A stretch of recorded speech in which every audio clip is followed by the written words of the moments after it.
This hat belonged to Adolf Hitler. It is an important symbol of the end of Nazism and the end of the atrocities of the Holocaust. And now, thanks to the family of a World War II veteran from Albany, it will be preserved forever. Okay, wait a minute. I got to do this shit. He was just 19 years old when he got to Munich, Germany with the 42nd Rainbow Division. It was April of 1945. A day earlier, Rich Marowitz and his unit had just liberated the Dachau concentration camp, where tens of thousands were killed. The horrors of what they saw there would haunt them. The very next day, they pushed into Munich and Adolf Hitler's apartment.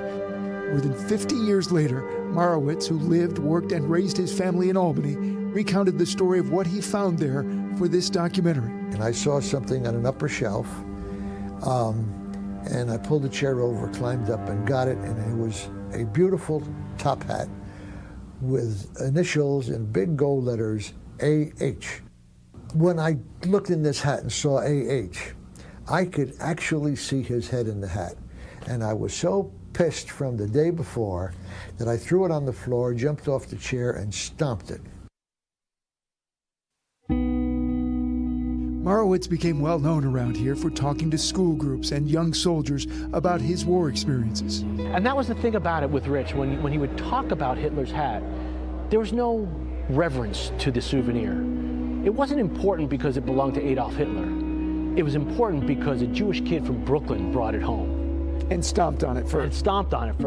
All these years later, the hat and Rich Marowitz, who passed away in 2014, are featured in a new exhibit at the State Military Museum. My father was he was a great father to all of us. He was always a joker. He could tell stories, from 50 years ago. He was a kind guy, and he made everybody feel comfortable. We were there as Rich's adult children got to see it for the first time. Until we were much older, we never knew. It's been a long time to get it settled in a place. So we're happy it's here. And it'll be preserved forever. It'll be preserved forever. Well, it's tremendously important because it's so representative of World War II and the end of the war. So it's a great acquisition for us, and it kind of instantly becomes one of the top artifacts in our collection. On a personal level, it's important to understand one man's story. How just an ordinary guy can get caught up in extraordinary circumstances. He had me put it on. This was my idea. That was not his. That's the Hitler shot. The museum on Lake Avenue in Saratoga Springs is free to attend, and it is open Tuesday through Saturday from 10 to 4. Another reason why we see they are dubbed the greatest generation. Right? Well, and we continue to be, I think, so amazed by the level of history that we do have around here, the connections that we have around here. And the humility from some of the people who lived it. Absolutely. Yeah, right.